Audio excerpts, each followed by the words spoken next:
Vamos lá, então, vamos começar. Eu só esqueci de dizer uma coisa, galera. Não deixe de ser membro aqui do nosso canal por apenas R$8 por mês, 8 continho. Vire membro, ajude a gente aqui. Ou, se você quiser doar uma assinatura, 2, 3, 4, 5, quantas vocês quiserem, vocês sabem que a partir de 5 assinaturas doadas, participa do nosso sorteio. Beleza? Então é disso que se trata. Vamos lá falar de coisa boa para nós e coisa muito ruim para o cachaceiro ladrão. A gente vai começar falando aí de pesquisas eleitorais, né?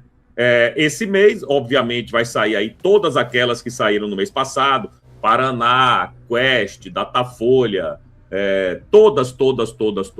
Já começaram a sair algumas no finalzinho do mês passado, e vai ser assim, evidentemente, até o final. E aquilo que eles não esperavam aconteceu, né? A transferência de votos em massa e rapidamente. Porque existem duas coisas: em massa e rapidamente. Poderia ser em massa durante todo o percurso e poderia ser rapidamente, mas que não fossem muitos. Só que juntou os dois. Foi rápido e foi em massa, certo? E, claro, aí existem várias... uma confluência de várias motivações para que isso aconteça. Dentre elas, o povo já está de saco cheio do ladrão, a carteira de todo mundo está vazia, ninguém aguenta mais essa caristia, taxas e impostos no rabo do povo. Flávio vem aí como o cara da mudança, o cara que vai cortar um bocado de benefício, não benefício social, né? Benefício dos poderosos, o cara que vai cortar esse jorro de duto de dinheiro para o mercado financeiro, vai cortar impostos, etc. Então, Flávio é a esperança. E a gente está vendo aí que o governo acabou no dia da rejeição do Messias, certo? A gente vai falar bastante de Messias, vai falar de traidor um pouquinho mais, né? Porque é um assunto maravilhoso. Ver ele se pegando na esquerda não tem preço, galera. Não tem preço. E eu te garanto, o bicho tá pegando. A gente vai falar disso já já. Vamos por partes. Primeiro, falar do nosso amigo Flávio. Bom, a Veja fez uma matéria interessante dizendo o seguinte. Deixa eu pegar aqui para vocês. Aqui, ó. A distância entre Lula e Flávio nas pesquisas sobre eleição para presidente divulgadas nessa semana. Bom, as duas pesquisas eleitorais divulgadas nessa semana apontam cenários apertados entre Lula e Flávio, em uma eventual disputa de segundo turno à presidência.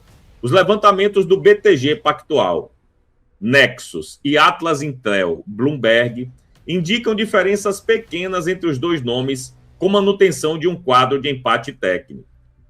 Bom, e a BTG Pactual, que é do Dedé, né? Dedé tem todo o interesse que Lula ganhe, porque o mercado financeiro nunca lucrou tanto com Lula sentado naquela cadeira. Você está vendo aí a taxa de juros recorde, né? No levantamento do BTG, publicado na segunda-feira, 27, Lula aparece com 46% das intenções de voto em um eventual segundo turno, contra 45% de Flávio. Em relação à rodada anterior, os números mostram estabilidade. O presidente manteve seu percentual, enquanto o senador oscilou 1 ponto percentual para baixo. Imagine! O resultado preserva o cenário de empate técnico. Como eu disse, essa é uma pesquisa do mercado financeiro. Ainda segundo a pesquisa, 8% dos entrevistados declararam voto em branco. Bom, e a outra pesquisa? A Atlas Intel Bloomberg reforça o cenário de equilíbrio.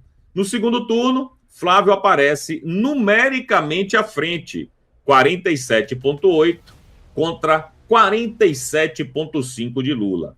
Uma diferença de apenas 0,3 ponto percentual, considerada empate técnico dentro da margem de erro de 1 ponto. Aí fala quantas pessoas ouviu, né? E o que quer dizer isso? Né? Essas são as últimas duas pesquisas, né? Mostra que em 4 meses, de dezembro para cá, estamos entrando no 5º mês do ano, Mas em 4 meses, Flávio tirou uma vantagem que Lula tinha de mais de 20 pontos. E isso pouca gente comenta. Ah, porque estão empatados, ah, porque Flávio está um pouquinho na frente, ah, porque Lula está um pouquinho na frente. Beleza, mas e tirar 20 pontos? Ninguém vai falar nada. E essa diminuição radical e drástica em tão pouco tempo, ninguém comenta direito, pô. Ninguém fala que Flávio estava 20, 25 pontos atrás de Lula em dezembro. E agora já tem pesquisa que bota ele na frente. Então, meu irmãozinho, o que isso mostra já não é mais uma tendência, como eu já comentei aqui, é uma consolidação. Flávio está em primeiro lugar nas mais importantes pesquisas do Brasil. Essa daí do mercado financeiro não quer dizer nada. Não quer dizer nada. Vai mostrar lá Lula e Flávio empatados tecnicamente com Lula na frente. Né? É um retrato do momento, como qualquer outra pesquisa. Mas vamos lá. Vamos continuar aqui, que relembrar é viver, e vale a pena a gente comentar isso aqui, ó.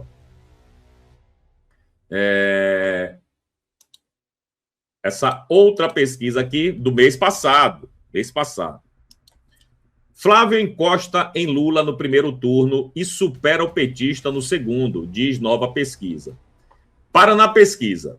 O levantamento revela que em um eventual segundo turno, o atual presidente Lula e o senador Flávio Bolsonaro estão em situação de empate técnico. 45,2 para o liberal e 44,1 para o petista. Ou seja, Flávio está na frente, na última Paraná, que dizem que é o melhor de todos, que é o melhor do mundo, etc. e tal. 1,1%. 1,1% na frente, certo? E como eu disse, né, a Paraná é tida aí a vida aí pelo mundo político como a que mais acerta. Eu diria que é a que menos erra. Mas, tudo bem, cada um tem o seu ponto de vista, né? Você pode ver o copo meio cheio ou meio vazio. E aí eu vou lhe trazer uma que realmente foi uma surpresa para todo mundo. Flávio ultrapassando Lula no Datafolha. Isso realmente foi de encher os olhos. Mas vamos ver o que é que a Globo nos comenta. Assunto que acaba de sair aqui, eu vou trazer para vocês os detalhes dessa pesquisa Datafolha que acaba de sair, trazendo uma aproximação ainda maior do pré-candidato à presidência da República, Flávio Bolsonaro, do PL. O presidente Lula perdeu a vantagem em um segundo turno da eleição deste ano, ultrapassado numericamente pela primeira vez por Flávio Bolsonaro, que atingiu 46% ante 45% do petista. No caso da disputa em segundo turno entre Ronaldo Caiado, do PSD, ou Romeu Zema, o mandatário, no caso o presidente Lula, na reeleição marcaria 45% contra 42% desses outros dois adversários. Então, esse é o resultado, trazido uma parte do resultado do Datafolha, que chega agora, nesse momento, a gente traz para vocês. Um empate técnico, portanto, já que está dentro da margem de erro, mas Sim. Pela primeira vez, Flávio Bolsonaro, segundo o Datafolha, atingindo 46%, enquanto Lula fica com 41%. É uma pesquisa que ouviu 2.004 eleitores em 137 cidades, nessa semana que termina hoje, entre terça-feira e quinta-feira, registrado no Tribunal Superior Eleitoral. Bom, vocês viram aí, né? A cara de espanto da galera da Globo News, que foi obrigada a falar que no Datafolha... Galera, se o Datafolha está dizendo isso, é porque Flávio está muito na frente. Muito na frente. E eu quero ver as pesquisas desse mês. Estou curiosíssimo para ver como é que o Zema vai estar, né, já que gastou aí um dinheirão aí em publicidade, essas paradas aí dos intocáveis, né, que caiu no gosto do povo, mas não se refletiu na pesquisa. A gente vai ver isso daqui a pouquinho. O Zema não subiu um ponto nas pesquisas batendo aí na Suprema Corte. Será que ele vai insistir? Porque ele só tem prejuízo assim, irmão. É só porrada. Vai ser colocado no inquérito, vai ser investigado, pode perder pode se tornar inelegível. Será que ele vai recuar? Porque uma coisa é você bater e ter lucro. Porra, bombei nas pesquisas, tô subindo, vou continuar batendo. Outra coisa é você bater e não ter lucro nenhum, porra. Não levar vantagem nisso. Então vamos aguardar as próximas pesquisas. De qualquer jeito, eu quero te mostrar o do Polymarket, que é aquele mercado de apostas, não é instituto de pesquisa, de ontem. De ontem. A gente poderia dizer, entre aspas, que é a primeira pesquisa do mês, certo? Porque o mês começou ontem e a gente já tem a de ontem. Aí, ó. Flávio, 44. Estava com 42. Certo? Lula, 38. Caiu 22%. Renan Santos tem 6 e Romeu Zema tem 4. Zema chegou a bater 13% no Polymarket. 13% chegou a bater. Tá atrás do Chico Linguiça. Imagine. De qualquer jeito, a galera que bota o dinheiro na aposta em Flávio Bolsonaro. Flávio só subindo, de 42 para 44, e o Larápio só caindo, né? Isso aí é um termômetro também, viu, galera? Não é nada que vai... tem nenhuma... estudo científico em cima, metodologia científica, não tem nada disso. Aí você vai lá e bota sua grana. Você aposta em quem? É disso que se trata. Aí, vejam bem, começou não, sempre teve, né? A tentativa de desconstruir a imagem do Flávio, né? Esses dias mesmo eu vi uma pergunta de uma repórter que eu não me lembro exatamente aonde foi, não sei se foi no S Besteira News, foi em algum lugar, dizendo assim, mas o senhor está passando uma imagem de moderado, né? Como o senhor vê o seu posicionamento nas pesquisas e essa sua nova imagem de moderado? Ela falou, não tem nova imagem não, eu sou assim, minha filha. Aqui não é personagem não, eu sou assim. Meu pai é meu pai, eu sou eu. Cada um tem seu estilo, cada um tem sua personalidade. Então, nego, sabe aquele veneninho que a imprensa joga? Pois é, nunca deixaram de jogar, sempre casca de banana para Flávio, em todos os lugares que ele passa, só que ele aprendeu a surfar na casca de banana, né, Breno? Ele não cai nessas esparrelas. Até agora, impecável, do meu ponto de vista. Bom, aí começou essa parada aqui, ó. Desde que caiu a parada lá do Messias, desde que ele foi rejeitado, estão tentando vender para a sociedade, a velha mídia, de que Flávio se aliou a Moraes. E eu vi gente da direita acreditando nessa porcaria aí. Vi gente da direita tuitando lá, inclusive um jornalista muito famoso que mora fora do Brasil, dizendo que Flávio está aí pagando pedágio para Moraes, etc e tal. Bom, quem inventou essa maluquice foi Malu Gaspar. Malu Gaspar que veio com isso. E aí começou a se repetir isso, né? Um grande acordão de Alcolumbre, Flávio e Moraes, eles estão juntos. Será? Será? Olha isso aqui. Primeiro vamos começar daqui. Bolsonaristas fazem acordo após rejeição de Messias e desistem de pressionar Alcolumbre por CPI do Master. Será? Não vou fazer aquela dancinha ridícula que eu já passei da idade, né? Também não sou aquele maluco daquele Manuel não sei o que canta Caneta Azul. É cada uma, brother. Mas, enfim. Parlamentares aliados de Bolsonaro, do ex-presidente Bolsonaro, fizeram um acordo com o presidente do Senado, Davi Alcolumbre, e recuaram na tentativa de pressionar pela instalação da CPI do Banco Master. Uma sessão do Congresso acontece essa quinta, quando a comissão poderia ser instalada, mas, pelo entendimento firmado, ela terá uma pauta única, a derrubada dos vetos na lei que reduz as penas de Bolsonaro. Olha como são vagabundos, né? Que reduz as penas de Bolsonaro. Não fala de dosimetria, não fala da pena da Débora, não fala da pena de todos os senhores e senhoras que estão presos. É para reduzir a pena de Bolsonaro. Isso é para jogar a população contra a dosimetria. Para tentar, né? Bom, é muita sacanagem, bro. Eu tenho muita raiva da imprensa. O acordo também acontece um dia depois do governo sofrer uma derrota histórica no Senado, patrocinada por Alcolumbre, com a rejeição da indicação de Jorge Messias para o STF. Segundo relatos de integrantes do PL, o acordo foi fechado entre Alcolumbre e o senador Jorge Seife. Parte dos deputados bolsonaristas dizem não ter feito parte da negociação e se queixam do fato de a CPI não ter sido instalada até hoje. Bom, aí essa lenga-lenga vai para frente. Essa lenga-lenga vai para frente, certo? Como eu disse, isso aí é um reflexo, né? Essa matéria não é da Malu Gaspar, é do Lauriberto Pompeu, e ele está passando para frente aquilo que Malu Gaspar inventou, que Flávio tinha feito um acordo com Moraes.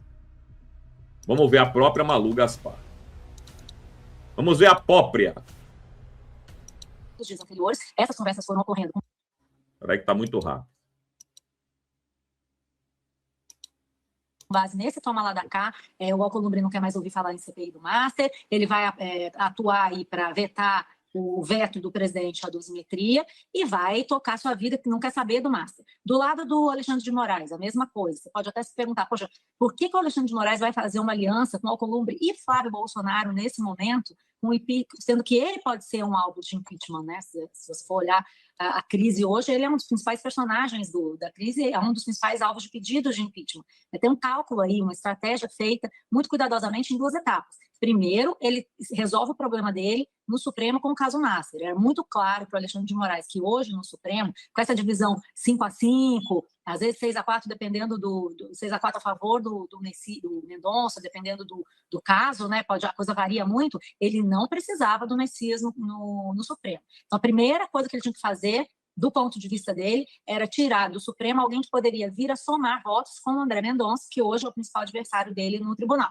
Isso ele conseguiu. Agora vem a outra etapa, que é o impeachment. Porém, você pensa comigo, o Alcolumbre já falou mais de uma vez que não vai botar para votar nenhum pedido de impeachment de ministro. Muito menos agora, com essa aliança feita. Não vai ter essa discussão sobre impeachment até as eleições, pelo menos. Terminadas as eleições, aí você vai ver o novo jogo. O Alexandre de Moraes vai ter tempo, o Toffoli e outros ministros a quem não interessa o avanço do caso Master, vão ter tempo de se rearticular. Né? Tem várias ações aí, a questão da delação, a questão do COAF, tem várias medidas e providências que estão sendo tomadas publicamente e nos bastidores para tentar enterrar essa investigação. Então, ele ganha meses para enterrar a investigação, enquanto o jogo eleitoral se define. Uma vez definido o jogo eleitoral, aí eles vão ver, sendo que o Alcolumbre tem até fevereiro de 2027 na presidência do Senado, então até lá eu duvido que algo aconteça, e o Alexandre de Moraes assume a presidência do STF, também se nada acontecer, em setembro de 2027. Se o Flávio Bolsonaro ganha, por hipótese, aí você vai ver um total rearranjo de forças. E aí o Alexandre de Moraes vai ter chance também de se reorganizar, né? Tudo isso foi pensado com antecedência. Bom, vocês viram aí ela dizer que teve, de fato, um acordo com o Flávio Bolsonaro, Alcolumbre e Moraes. Flávio ontem teve que desmentir, né? Evidentemente. Aí, ó. Isso acabou vindo à tona por uma apuração feita pela jornalista Malu Gaspar, que é uma grande jornalista. Ela conquistou o respeito do povo brasileiro pela coragem, pela dedicação e pela credibilidade que ela tem. Mas, neste caso, eu acho que ela está ouvindo fontes erradas. Inclusive, soube que teve uma aposta aí que nenhum bolsonarista ia falar mais de CPI do Banco Master porque houve um acordo. Olha, quem apostou nisso aí, apostou errado, vai perder dinheiro, porque nós vamos continuar defendendo a CPI do Banco Master. O que aconteceu na votação da derrubada desse veto ao PL da dosimetria é que, de fato, essa CPMI, na verdade, do Banco Master estava travando ali a pauta, e a gente queria que essas pessoas que ainda estão presas, muitas delas, pudessem ir para casa. Então foi uma pauta foi uma sessão com uma pauta única, houve a derrubada do veto ao PL da dosimetria, e a próxima sessão do Congresso que for acontecer, ela vai ter, sim, que haver antes a leitura dessa CPMI, na verdade, a CPMI e do Banco Master. Então, a gente não tem nenhum acordo com relação a isso. Imagina eu fazendo acordo agora com Alexandre de Moraes. o algoz do presidente Bolsonaro, quem armou toda essa farsa para perseguir não apenas o meu pai, mas centenas de outros brasileiros. Não tem acordo nenhum com ele, não vai ter nenhum acordo com ele. Então, essa questão é uma narrativa mentirosa que estão inventando. E mais uma vez, eu acho que estão usando ali a boa vontade dessa jornalista, Malu Gaspar, para plantar algo que simplesmente não existe. Não teve essa conversa com o Davi Alcolumbre, não teve essa conversa com o ministro Alexandre de Moraes, de forma alguma. Mais uma vez, o que foi uma conjuntura de interesses nossos, da oposição, e de uma parte da suposta base do governo que está insatisfeita com a forma como vem sendo tratada, junto com esse ingrediente dos excessos sem limites por parte de alguns no STF. Senador. Bom, mais claro do que isso, impossível. Vai continuar a pressão pela CPI do Banco Master, ponto final. O que de fato aconteceu? Flávio foi muito claro. A gente já tinha comentado isso aqui. Sabe aquele alinhamento dos planetas, como eu gosto de falar? Certo? Foi o que aconteceu. Para azar do Messias, Flávio não queria, Alcolumbre não queria e Moraes não queria. São 3 personagens super importantes que não queriam o cara lá. Eles não se juntaram, um não ligou para o outro, né? Gabinete do ódio, vamos lá, vamos derrubar. Não existiu isso. Cada um tinha seus interesses, cada um mexeu seu pauzinho. Não foi uma mexida de pauzinho, olha, o Alcolumbre ligando para Flávio, Flávio, o Moraes vai fazer isso. Aí Moraes liga para o Alcolumbre, olha, bicho, vamos fazer isso, vamos fazer aquilo. Não teve isso. Cada um tinha seu interesse. Cada um tinha o seu interesse de derrubar o cara e o cara caiu. Foi isso que aconteceu. Eles continuam, como você viu aí, o Flávio continua, não vou dizer inimigo do ministro Alexandre de Moraes, mas um cara que realmente não tem a menor condição de você fazer uma aliança, né, bro? O cara que está torturando seu pai, você vai fazer uma aliança com esse cara? Sabe quem faz essa vagabundagem? O prefeito de Recife, o João Campos. O pai do cara morreu num acidente de avião, super suspeito, e ele tá lá junto com a petralhada toda. Tá nem aí. Então, do nosso lado não tem isso não, meu irmãozinho. O que aconteceu foi uma confluência de interesses que resultou na derrubada do Messias, azar do Messias. A gente vai falar bastante de Messias já já. Bom, vou botar aqui um vídeo do Eduardo. Ele deu uma entrevista ontem para o TMC. O TMC é uma mídiazinha de esquerda, evidentemente, vocês sabem. E ele estava falando justamente isso, né, que a gente comentou aqui no iniciozinho da nossa live. Todo mundo desdenhando do Flávio, ninguém achava que lá Flávio ia para lugar nenhum, né? Filho do Bolsonaro, eu lembro bem. Os petistas dizendo que bom que botaram o Flávio. Porra, Lula tá muito feliz com isso. Vai ser super fácil para ganhar do Flávio. A gente ganharia do pai, imagine do filho. Isso aí é uma merda que não vale nada, etc e tal. Bom, 4 meses depois, o cara simplesmente pulverizou a distância que ele tinha para Lula e já passou o cara, até no Datafolha. Então, eu acho que eles se arrependeram muito de ter dito essas frases no passado. E aí o Eduardo comenta justamente isso. Vamos lá. Eu queria fazer uma subpergunta em relação a essa possível fragmentação, entendi, o senhor disse. Nós temos visto... Subpergunta, se você puder me explicar o que é uma subpergunta, eu gostaria de saber, porque eu não sei o que é uma subpergunta. Depois vocês botam aí no chat o que é uma subpergunta. Embates públicos entre nomes de forte alcance da direita, sempre há crítica aqui, crítica ali, o que um fala, o que o outro fala. Recentemente, acredito que nesses últimos dias dessa semana, Ciro Nogueira, o senador, disse que Flávio tem tudo para ganhar a eleição, mas tem que parar de ouvir o que vem dos Estados Unidos. Nós vimos Nicolas Ferreira e Jair Renan também brigando no Twitter, publicamente. No segundo turno, a direita vai se juntar e vai deixar isso para lá, ou isso aí mostra uma divergência importante? Se a pessoa for se orientar, né, por conta desse tipo de debate, né, troca de farpas em rede social, para não votar no Flávio e dar ao Lula a chance de continuar prendendo pessoas, censurando pessoas, tacando o país aí à mercê da criminalidade, então essa pessoa merece tudo isso. Né? Ela não é merecedora de um país mais próspero.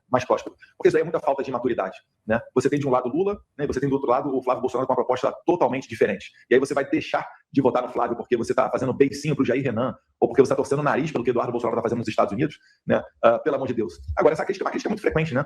Graças a Deus o Jair Bolsonaro nunca escutou, porque se fosse escutar, né, se afastaria do Carlos Bolsonaro, que é responsável pela eleição do presidente Bolsonaro em 2018, e o Flávio também, se ele fosse escutar isso, ele não seria candidato, porque nós aqui fomos, né, modéstia à parte, os principais articuladores da candidatura dele, no momento em que ninguém imaginava. O próprio Ciro Nogueira, o que ele pensava? Ele já estava com a posição toda montada para que o Tarcísio saísse candidato, né, sem entrar no mérito desse debate.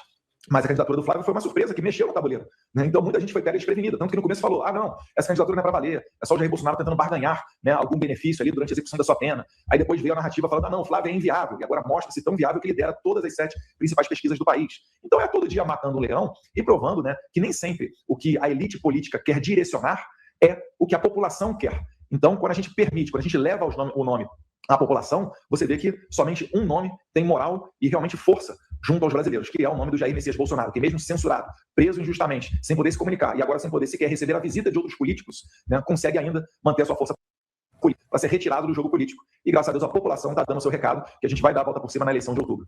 Muito bem. Mais claro do que isso, só 2 disso, né? Só 2. Mais claro do que isso aí, só 2 disso. Quando ele se refere à elite política, é claro que ele está falando do Rueda, ele está falando do Ciro Nogueira, ele está falando do Marquinhos Censura, ele está falando dessa galera que está completamente descolada da realidade do povo. O povo quer um Bolsonaro, mas não quer um sobrenome Bolsonaro. O povo quer um sangue Bolsonaro, se é que você me entende, né? Michele tem um sobrenome Bolsonaro, mas não tem um sangue. Bolsonaro não escolheu Michele, Bolsonaro escolheu o sangue dele. Aquele cara que ele criou, limpou a fraldinha de cocô, viu dar os primeiros passos, andou de bicicleta, levou para pescar, né? Michele, quando entrou na vida de Bolsonaro, Bolsonaro já tinha casado 3 vezes, pô. Não tô nada contra a primeira-dama. Espero que ela seja senadora, que ela se dê bem lá, etc e tal, né? Mas Bolsonaro escolheu o sangue do sangue dele. E isso faz diferença, meu irmãozinho. E essa escolha foi desdenhada não só pelo PT, por todos esses personagens que eu acabei de citar também. A galera não botava fé, não. Não. E aí, ainda hoje tem aquela conversa, né? Mas será que Flávio vai continuar moderado ou não? Bom, vou observar. Ontem eu trouxe a matéria aqui, que eu já não lembro de onde exatamente, que o Alcolumbre meio que deu sinal verde para o PP e o União Brasil cair para dentro do Flávio. Já por agora. Então, já devem começar a negociar cargos, aquela coisa toda, e é isso aí mesmo. Política é isso mesmo. Não tem muito que fugir disso, não. Eu vou te apoiar, vou dar o tempo de TV do meu partido, vou te dar um apoio político no interior, onde eu tenho prefeitura, etc e tal, e não vou ganhar nada? Nada? Você não vai me dar um ministério, você não vai me dar nada? Também não quero. Então, política é isso, irmão. Política é... E não é no Brasil, não. Qualquer lugar do mundo é assim. Mas vamos lá. Ontem, o nosso amigo Flávio foi no Roda Viva, né? Lá da Verinha Playmobil. E ele foi muito bem. Várias pedradas deram nele. Várias cacetadas deram nele. Mas ele se saiu bem. Não sei se, na verdade, ele foi ontem, não. Mas olha isso. Para usar a analogia que o senhor mesmo usou do negócio da preparação da corda para enforcar, isso não é preparar o crime, não, de forma alguma. Isso juridicamente não para de pé de jeito nenhum, Graciliano. Como não para de pé pisando Felipe Martins. O cara tá preso, acusado de ter tentado fugir do Brasil, e quando todas as provas, inclusive informações das companhias aéreas, mostram que ele foi para um estado aqui no Rio Grande do Sul. Como tá errada a questão do Câmara também. O coronel Câmara, a defesa dele já cansou de falar, houve um encontro lá em final de 2022, na casa do senador Ciro Nogueira, com o coronel Câmara, Alexandre de Moraes, o presidente Bolsonaro, para tentar distensionar as coisas, e você quer me convencer que ia dar um golpe? Não, eu não quero convencer, não. Como é que se convence alguém que quer dar um golpe quando se busca o diálogo com o ministro do Supremo? Sempre foi a postura dele, de distensionar, mais uma vez, qual me aponte um ato, do presidente Bolsonaro fora da Constituição. Nossas manifestações, Alessandro, sempre foram pacíficas. E vou te contar uma outra coisa que ninguém falou aqui ainda. Senador, por que o Mauro Cid está tentando prejudicar seu pai? Não está tentando prejudicar nenhuma. Inclusive, o que a gente vê dos áudios que vazaram dele é que ele reclamando que o que ele está colocando no papel não é aquilo que está sendo anunciado. Ele nunca falou de golpe, que era obrigado, Vera, era estimulado a falar coisas que ele não queria ou que ele não sabia. Agora, e o Alexandre de Moraes é a lei. Olha que gravidade, isso ninguém está falando. E o general Freire Gomes e o brigadeiro Batista, eu vou te falar outra coisa também. Eles também foram pressionados a ser o que disseram? Eu acompanhei a apuração da votação do lado dele. Do Freire Gomes. Lá do Freire Gomes. Que o Braga Neto pediu para insuflar. Todo mundo ficou triste ali com o resultado. Foi depois, eu fui embora. Foi depois isso. Inclusive, na hora que estava acontecendo ali a apuração, eu fazendo os cálculos, já estava falando, tá difícil, faltam uns votos ainda de alguns estados onde a gente, em tese, é mais fraco. E foi ali uma sensação, teve aquela tristeza e acabou. Não, a gente está falando de reuniões que ocorreram no mês de novembro, depois disso, senador. Sim. E que o general Freire Gomes teria dito que se o presidente Jair Bolsonaro insistisse naquele caminho, ele teria de dar a voz de prisão a ele. Você acha que isso não aconteceu? Eu acho que não. Ele teria que motivo para evitar? Ele também está com medo do Alexandre de Moraes, até o general? Pode ser que sim, não sei. Eu te garanto que o presidente Bolsonaro jamais cogitou tentando dar golpe em lugar nenhum. E mais uma vez, todas as evidências mostram exatamente que ele, apesar de não ter passado a faixa simbolicamente para o Lula, ele foi embora do Brasil, irresignado, e as coisas continuaram aqui no Brasil. Resignado ou irresignado? Irresignado, né? Chateado, desmotivado. E quem está irresignado que não se conformou, que está pretendendo fazer alguma coisa a respeito. Mas no sentido que eu tô querendo falar isso, a pessoa ficou, quem não ficaria abalado, né? Com o resultado das eleições, enfim, e não só com o resultado, mas com a forma como aconteceu. Em meio a esse estado de espírito, o senhor falou assim, que pensar, discutir alguma coisa não configura um crime. Então é certo afirmar que o governo Bolsonaro estudou uma possibilidade considerada legal para que o presidente eleito, Luiz Inácio Lula da Silva, não fosse empossado?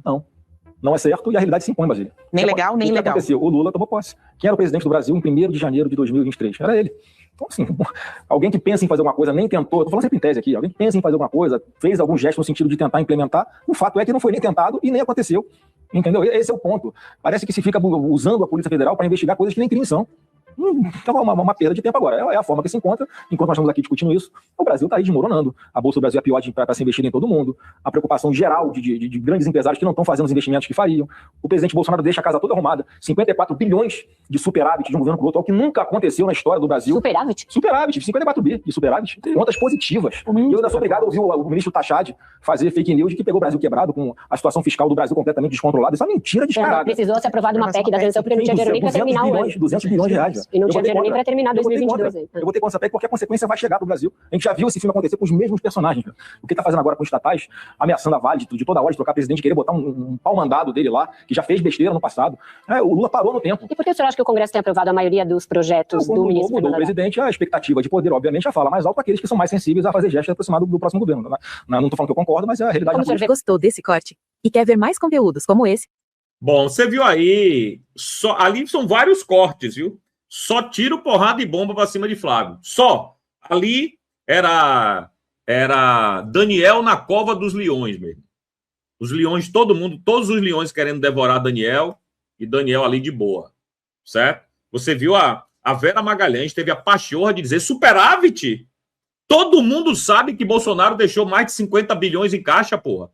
E uma desgraçada dessa vai dizer superávit. Foi, Vera. Você é burra, é? Você não viu o que saiu na imprensa inteira, não? Até a imprensa inimiga. Aliás, toda a imprensa era inimiga de Bolsonaro. Bolsonaro deixou dinheiro em caixa. Que mulherzinha nojenta, vagabunda, descarada, rapaz.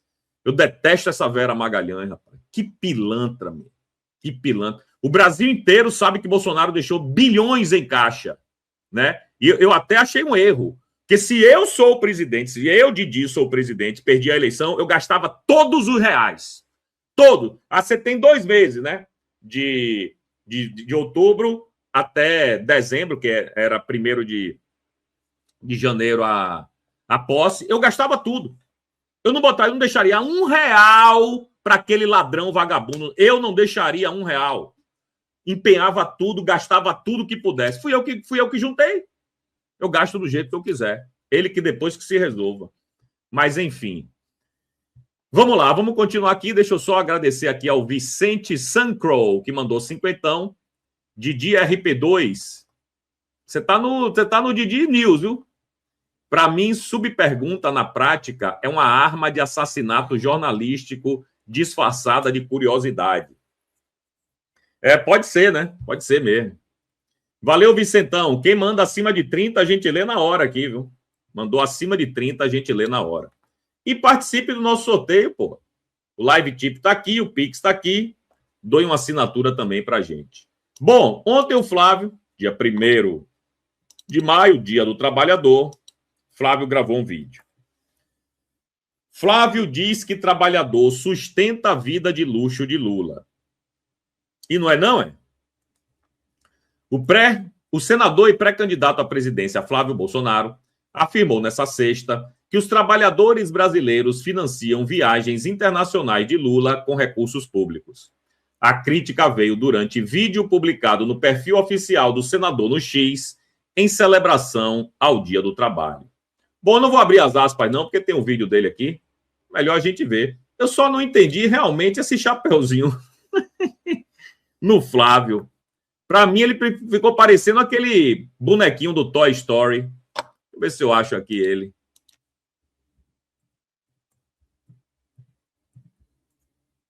Como é o nome do bonequinho, rapaz? O cowboy? O cowboy? Deixa eu ver se eu pego aqui. Para mim, ficou parecendo o cowboy do Toy Stories. Deixa eu ver se eu acho ele aqui. Aqui. Como é o nome dele? Alguém lembra aí o nome do cowboy do Toy Story, pô? Bom, vamos lá. Vamos ver o vídeo. Vamos ver o vídeo.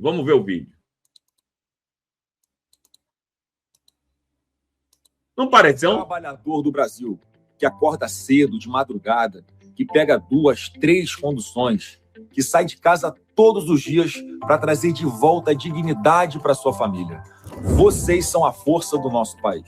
E eu quero que cada um de vocês se sinta abraçado nesse 1º de maio.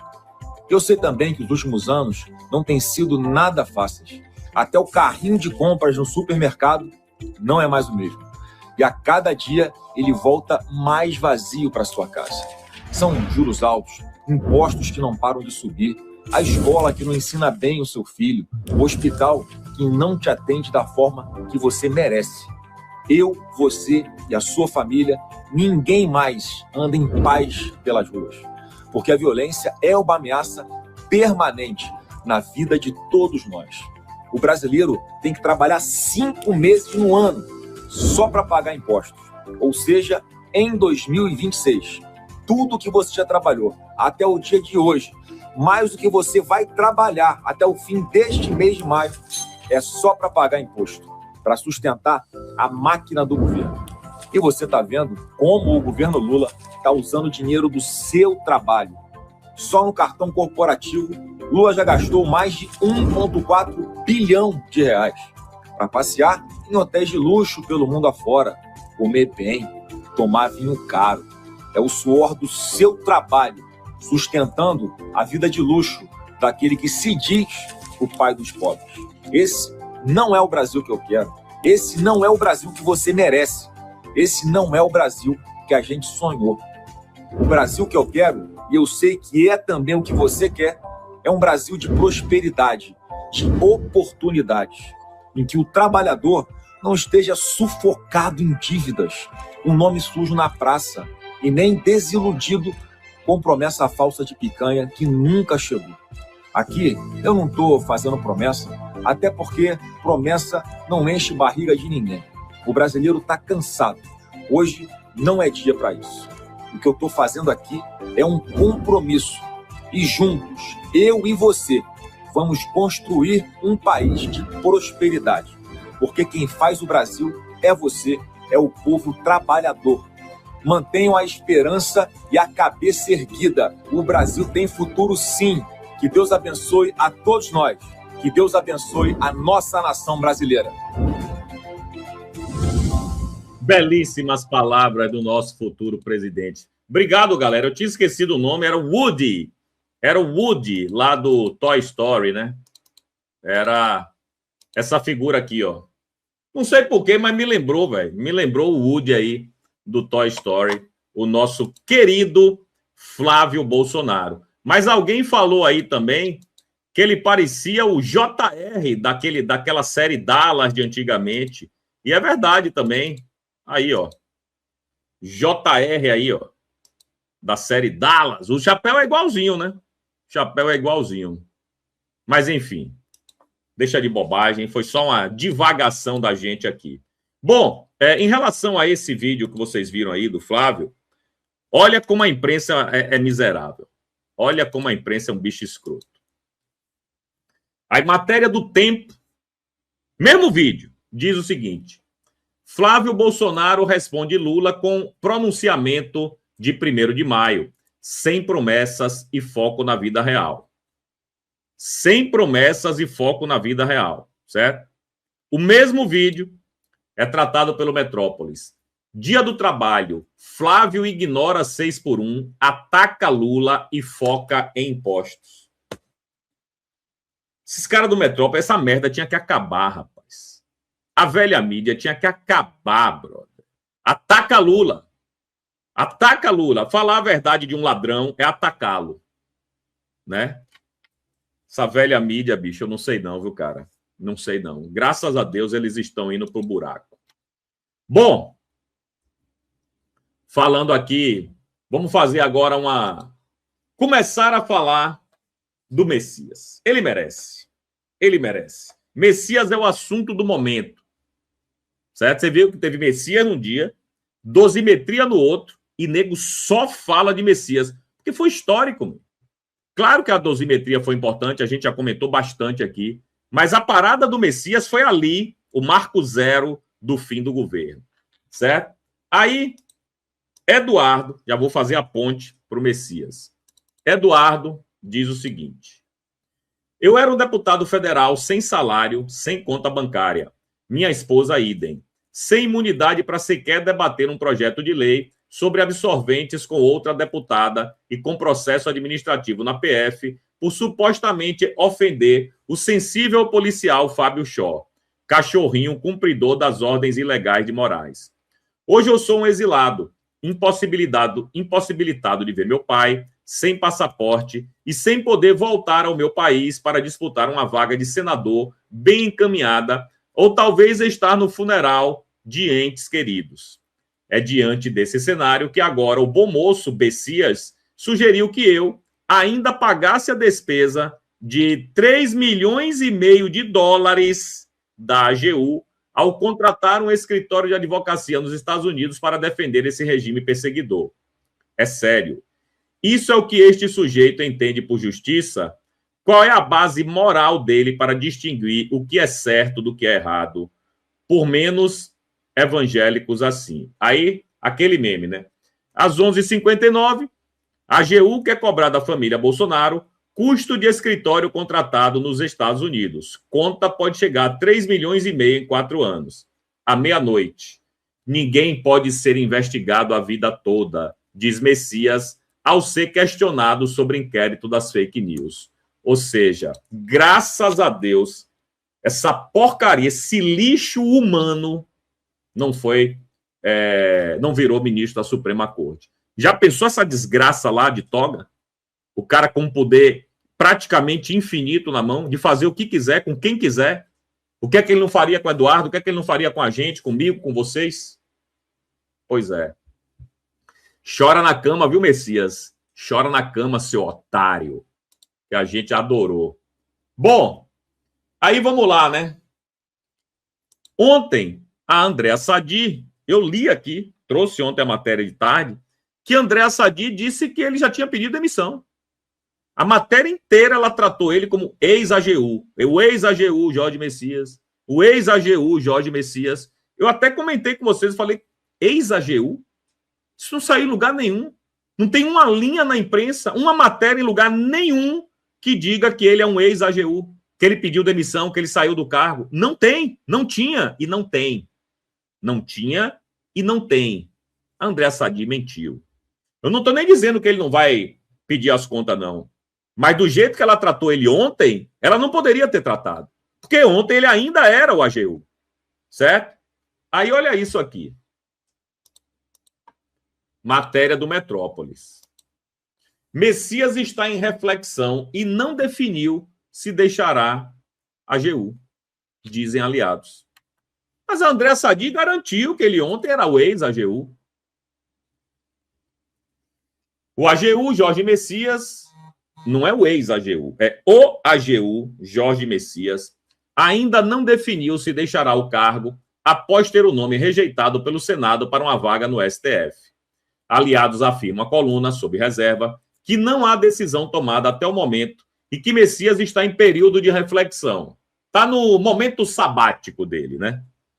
A avaliação é de que o advogado-geral deve evitar decisões precipitadas e aproveitar os próximos dias para avaliar os desdobramentos recentes em meio a desconfianças e articulações contra o seu nome. Bom, e agora é que a gente vai entrar na parada gostosa. Traição. Quem é que não gosta de ver aquela novela que tá lá, o cara tá traindo, né? E o povo brasileiro... Isso naquele tempo, né? Que novela era boa, né? E você ficava ali eletrizado com aquela traição, xingando o cara, desgraçado, miserável. Brasileiro gosta. Brasileiro gosta. E aí, existem traidores para todos os gostos no governo hoje, né? Tá todo mundo indignado com todo mundo. Mas existem alguns que estão na linha de tiro. Dentre eles, o mais óbvio de todos, o Alcolumbre. O governo não tem muito o que fazer, a não ser, se quiser, demitir os apaniguados dele do governo, mas eu acho que Alcolumbre já tinha precificado isso. Ele não é otário. O outro é Alexandre de Moraes, que o governo não pode fazer nada, absolutamente nada. O outro, Flávio Bolsonaro, o governo pode fazer nada, nada contra. Flávio não tem um cargo, não tem nada, não depende de governo para nada. E o outro é Jacques Wagner. Aí o bicho pega. Aí o bicho pega. Eu falei muito de Jacques Wagner ontem. Mas o que eu posso fazer? Pô, se todo dia tá saindo matéria sobre o cara mesmo. Posso fazer nada, meu irmão. A gente tem que comentar. Bom, aí o que aconteceu ontem? Uma coisa inusitada. Quem saiu em defesa dele? Messias. E eu não entendi. Porque a imprensa havia dito que o próprio Messias estava indignado com Jacques Wagner. Não queria ver ele nem pintado de ouro. Aí o que acontece ontem? Isso aqui. Rapaz, política é uma onda, viu, brother? Messias agradece apoio de Jacques Wagner após derrota no Senado. Eu não sei qual foi o apoio, né? Não sei. Matéria do Poder 360. O advogado-geral da União, Jorge Messias, agradeceu nessa sexta-feira ao líder do governo no Senado, Jacques Wagner, depois de ter a indicação ao STF rejeitada pelo plenário da Casa Alta. Em publicação no X, Messias também citou o senador Otto Alencar, presidente da CCJ do Senado, e os outros 32 senadores que votaram a favor de sua indicação. Beleza, então vamos ver, né? A postagem do Befia, do Imbefia. Jesus Cristo nos ensinou o valor da gratidão. Agradeço profundamente aos meus amigos Jacques Wagner e Otto Alencar e aos 32 senadores que me apoiaram incondicionalmente ao longo deste processo. Que Deus os abençoe grandemente e multiplique em bênçãos todo o carinho dedicado a mim. Eu estou sem entender. Porque a imprensa disse que Messias não queria ver Jacques Wagner nem pintado de ouro. Agora ele está agradecendo a Jacques Wagner, ao amigo Jacques Wagner. Estranho, né? Estranho, porque... Porra, não vou ficar repetindo tudo de novo, não. Mas Jacques Wagner já sabia da derrota um dia antes. E não fez nada, bro. Não fez nada. Eu não estou nem dizendo que ele teria o poder de impedir a votação no dia seguinte, que ele não tem esse poder. Né? Mas ele poderia, no mínimo, se fosse o amigão que o Messias está falando, no mínimo, ele ligava para o amigo e dizia, olha, você vai perder. Eu estou lhe dizendo que você vai perder porque eu estou sabendo que você vai perder. Mas nem isso ele fez. E o curioso é como o Messias está tratando ele. Beleza. Essas coisas aí na política, galera, é para manter as aparências. Os dois podem estar se engalfiando ali nos bastidores. Mas para manter as aparências, para Messias não passar recibo, meu amigo Jacques Wagner, obrigado, meu amigo Jacques Wagner, por tudo que você fez por mim. Tá certo. Só que uma coisa é a elite do PT falar isso. Outra coisa é a militância. E a militância não quer ver Jacques Wagner nem pintado de ouro. Está pedindo para ele perder o cargo, está pedindo para ele perder não só a liderança do governo no Senado, mas demitir todos os apaniguados de Jacques Wagner do governo. E aí ontem, o José Genuíno, aquele corrupto vagabundo, ex-guerrilheiro, ou seja, o Exército falhou em resolver o problema do Genuíno, se é que você me entende. Lá no Diário do Centro do Mundo, olha o diálogo. Eu quero colocar aqui até para a comunidade ver e depois eu quero ter o comentário. Lembrando aqui, não é do Jacques Wagner com o Alcolumbre, não é do Jacques Wagner com o Hugo Mota, é do Jacques Wagner com o Flávio Bolsonaro, que é um picareta, um bandido, filho do bandido condenado, candidato, pré-candidato a presidente da República e o líder do governo, tendo esse papo amistoso aqui com o Flávio Bolsonaro antes do resultado do Messias. Vamos acompanhar aqui a leitura labial. Mas se vocês... Flávio, tu não acha que é uma atitude mais correta, até porque... Tá, desculpa eu falar essas coisas, mas sou filha da p... tendo que o cara... O filho dele, um homem que eu nunca vi falar, é advogado. Claro. Agora, como é que você tá aqui? Mas aí não passa, com certeza, rapaz. Hein? Não tem condição. Claro. Aqui, ó, aqui ele fala, ele pergunta pro Flávio aqui, fica bem claro, se o Messias não ia passar mesmo. Ele diz, não passa mesmo, rapaz. E depois ele diz, não tem condição. Vamos ver de novo essa partezinha aqui. Não tem condição. Parei, só um pouquinho. Ó. Mas aí não passa, com certeza, rapaz. Hein? Não tem condição. Claro. Eu só acho muito difícil ele não fazer nada. Perigoso. Mas ele me conhece aqui. Eu encontrei ele. Aproveita e segue. Ô, Genuíno, a grande parte da conversa a gente não sabe do que eles estão tratando. Tu não acha que deveria ser explicado do que estão falando? Claro. Aliás, esse compadrio parlamentar é um horror para a democracia. No meu modo de entender, já tinha surgido histórias dessa maneira, desse compadrio do líder do governo com figuras da extrema-direita. Eu acho que isso é nefasto. Eu já defendi e vou reafirmar aqui publicamente, Viário.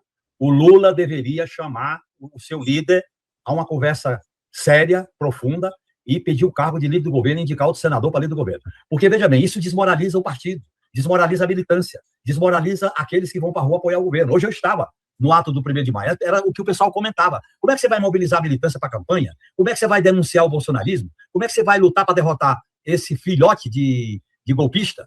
Tá certo? Se você tem esse compadrio conciliador, isso não é mais conciliação política. Conciliação política que é errado é quando você negocia um acordão por cima. Aí não é negociação, aí é compadrio. Não tem fronteira, não tem limite. Eu acho que para um governo como o do Lula, para um partido como o do PT, eu acho que essa situação deveria ser, vamos dizer assim, objeto de medidas concretas. Não é a primeira vez que esse compadrio revela uma intimidade dos pares que fere, no meu modo de entender, aquilo que é essencial na política. Cada um tem seu lado, tem sua posição, não se mistura. Você tem uma relação civilizada, mas compadrio, confabulações íntimas, isso é uma deformação política no meu modo de entender. Porra! José Genuíno pedindo a cabeça de Jacques Wagner. Quem poderia imaginar, né?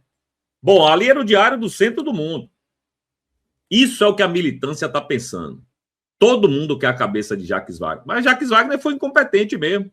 Jacques Wagner não fez o trabalho dele. Não fez o trabalho dele direito, ele não fez. Eu não sou petista, não. Eu quero que se exploda todo mundo. Mas a verdade é essa. Se Jacques Wagner tivesse feito o trabalho dele direitinho, Jacques Wagner sabia, um dia antes, que Messias ia perder e não disse nada. Não falou nada.